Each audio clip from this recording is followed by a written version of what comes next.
Fun fact, at one point during the production of the new Spider-Man 2 game, Insomniac had planned to have a venomized version of Sandman showing up, which ultimately ended up getting scrapped. But that got me wondering what Sandman would look like if he was venomized. In fact, what a whole bunch of different characters from Spider-Man 2 would look like if they'd gotten venomized. So in today's episode, I'm going to return to a PopCross Studios classic topic of venomizing characters, specifically venomizing villains from the new Spider-Man 2 game. Though fair warning, you could probably infer some spoilers from the lore that I've written for this episode, because I've written it like it's an alternate branching timeline from what happens in the actual game. But if you are sticking around, I hope you enjoy the story and artwork. Let's get into it, shall we? Let's go. Hit like if you want, subscribe if you feel like, but either way, enjoy the show. Most people in New York remember where they were on the day the Spider-Men were killed. An alien symbiote used in an ill-conceived effort to heal the son of Norman Osborn had gone mad and was using the meteorite it had come to our planet on to create more like itself, to spread across New York, with the ever-present threat that they could infect the entire planet under the claim that they were healing the world. Both Spiders tried all they could to stop Harry Osborn and the symbiote in their new form as Venom, but Parker and Morales were not strong enough and were slain by the alien menace. Chaos continued to spread across the city with seemingly no one to stop it, and things only got worse when some of New York's greatest villains began to become infected. Kraven, whose gang of hunters had been ravaging the city for weeks prior to the symbiote's uprising, had been believed to be killed at the beginning of this whole mess. But in truth, before his light had dimmed for good, a part of the original Venom symbiote had taken host in his body. It healed him of his injuries from his final battle, and was even able to cure him of the cancer that had ailed him for so long. Beyond that, it then enhanced his already mighty form even further. He'd already had superhuman strength and senses, but those were elevated even further now. He gained an appearance that reflected some of the beasts he'd hunted in his life, gaining a snout and teeth like that of a lion and a tail to match. Kraven and his alien bonded under the name Krave and connected to the hive mind of the symbiotes. Then they were given a new task: get his brethren into the raft. This was New York's supermax villain prison, where some of the most dangerous beings to ever scourge the city were held. The guards there were on high alert and doing a good job keeping the symbiotes out, but they'd be no match for an infected hunter like Krave. Now, even with a symbiote bonded to him, influencing his mind, Kraven was not so weak-willed as to be completely controlled. He still desired what he'd been after before being infected: a good hunt of a worthy foe. Now that he had the further enhancement of a symbiote, he needed an even stronger foe to challenge him. The villains of New York had not impressed him thus far, but maybe with their own symbiotes, they'd fare well as worthy opponents. As compelled by the hive mind and his own desires, Krave swam to the raft and tore through its guards like they were nothing, even fighting through the sonic attacks used against him. They were effective at slowing him down, being a proven weakness against symbiotes, but still not enough to stop his rampage. With the tears in the walls and security systems that Krave left in his wake, he'd carved a path for hundreds of symbiotes to slink into the prison and infect their own supervillain hosts. All the while, Kraven was searching for one man in particular, with a fractured mind, who just recently returned to the raft: Flint Marko.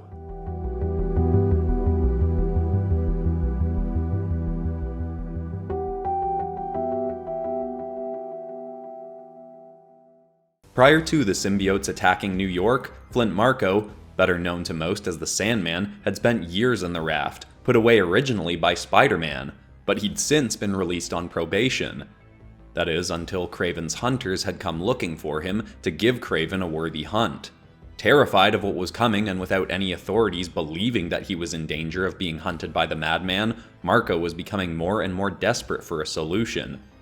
And this was only exacerbated when his daughter Kimia went missing. Suspecting that Kraven had taken her, this was enough to make Marko relapse into reckless criminal action. He created hundreds of sand duplicates of himself to search the city, and in the process lost control of his mind.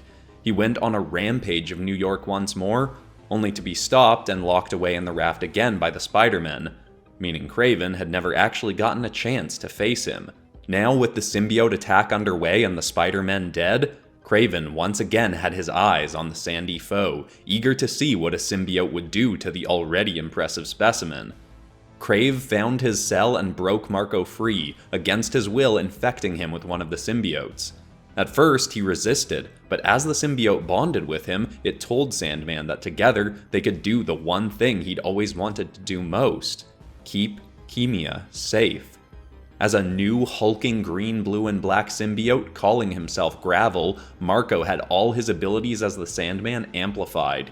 He could once again split off hundreds of sand copies of himself, but now they were all infected with symbiotes themselves and connected to the hive mind, while also specifically being under Marco's control.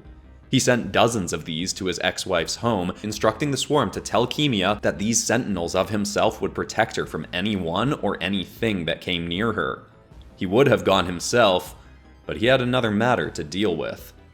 Being now linked to Kraven's mind and his anger being amplified by the symbiote, Marco could see that his daughter had been returned home safely, but that, as suspected, Kraven had taken her to lure him out, and even if they were now connected by their symbiote forms, Gravel was not willing to forgive this action.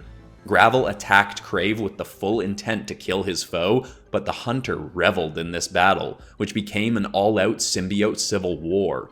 Kraven's gang of hunters had all become infected as well, so they faced off in a battle with the sandy symbiotes, and dozens of already terrified New Yorkers were dying in the crossfire.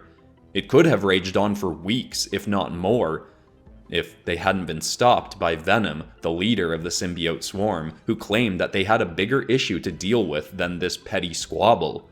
Someone was working on a way to defeat the symbiotes, an anti-venom that could potentially wipe out their entire kind from this planet in an instant. And it was a certain doctor that Kraven had met and already attempted to hunt.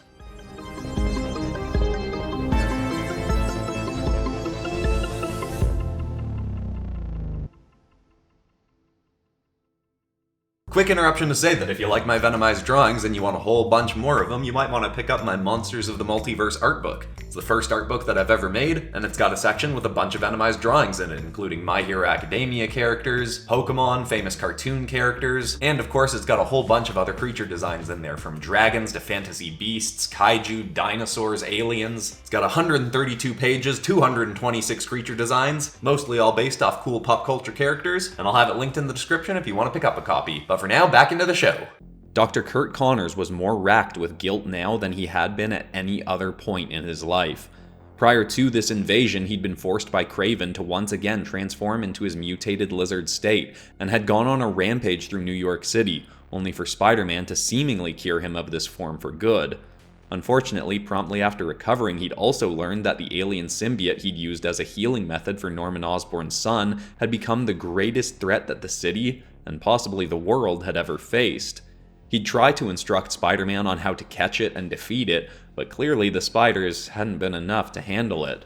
Luckily, another man had been trying to help the Spider-Men prior to their deaths, a man who had his own share of guilt over things he'd done to their city. Martin Lee, better known to some as Mr. Negative. Lee had been with the spiders when they both lost their lives, but in their final battle, Lee and Spider-Man had realized that the symbiotes had a strong aversion to his own negative energy abilities. Sounds of certain frequencies had proven effective against those infected, but Lee's abilities were leagues more effective, allowing him to force a symbiote off of somebody with only a few strikes of his energy blades or projectile attacks. With his dying breath, Spider-Man had told Lee to go find Curt Connors in a secret Oscorp lab in the sewers, and now the two men were doing all they could to try and figure out how to enhance Lee's abilities further, or possibly even create weapons for others to use. But the symbiotes had eyes everywhere, and it wasn't long before their research was cut short by the likes of Krave and Gravel, along with a whole horde of infected people. Lee did his best to hold them off while Connors gathered all the research he thought they needed, but there was only so long Lee could fight an army single-handedly. Not seeing that more symbiotes were getting in from other parts of the lab, Connors soon found himself becoming infected as well. Worse still, the symbiote was able to latch on to the still lingering remnants of lizard DNA in Connors' system and reawaken them, turning him into a new form of the lizard, unlike anything he'd become before. Lee saw his ally transforming and tried to help him, but there were so many symbiotes swarming the facility now that he couldn't even get to him. As Connors was fully overtaken, he was able to say one final thing. Lee, run. The lizard, or now as his symbiote form, Rexard, attacked the other aliens surrounding Lee with what little control he had remaining, giving Lee a chance to get away. He fled from the lab and out into the chaotic New York streets, feeling even more guilty now than he had before for abandoning his ally, but swearing to do all he could to free Connors and the rest of the city, as soon as he figured out how.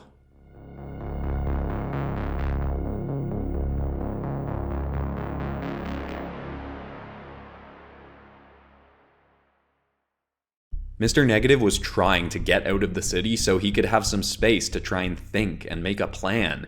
He had the ability to give other people fragments of his powers, which he'd also used to control people's minds back when he ran a gang called the Inner Demons. He thought that he could possibly do that again, take control of a large enough army of people with his own powers to fight back against the symbiotes, but he didn't feel he could bring himself to do that anymore.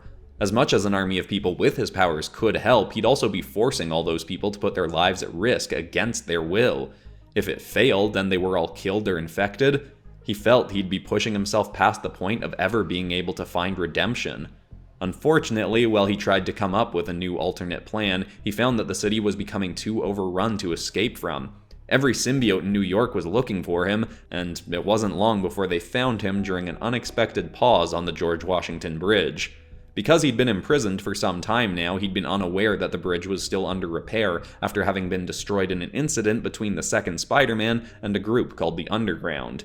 He considered just jumping into the water and swimming to safety, but in the midst of deciding, the symbiotes had descended.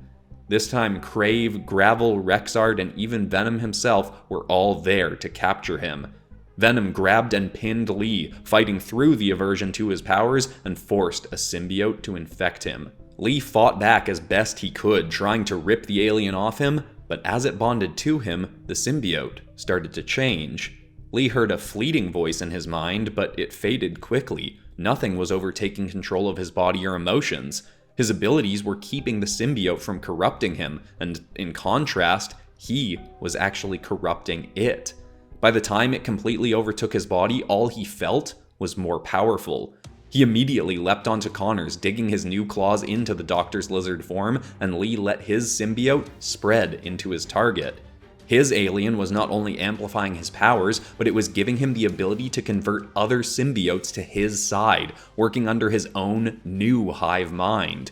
Dr. Connors turned from a black symbiote form to white, more like Lee's new Anti-Venom form. Lee then went right for Kraven, who grappled with Lee, thinking he could overpower him, but quite quickly, Kraven's symbiote form too was then altered into a new state. With full control of himself returned, Kraven was suddenly eager to go another round against Venom. Lee leapt onto Sandman next, converting him as well into the new Anti-Venom hive mind, and soon Lee's reverse infected were spreading their cure to all the symbiotes around them. Venom fled the scene, realizing he needed to come up with a new plan of his own, but there was little he could do now. The anti-venom was spreading faster than the infection, and soon all the symbiotes would be under Mr. Negative's control. While it would certainly take time to cure everyone, Lee finally started to feel some guilt lifting from his heart. He couldn't undo the things he'd done in his past, but using a group of supervillains to save New York certainly felt like a good step towards redemption.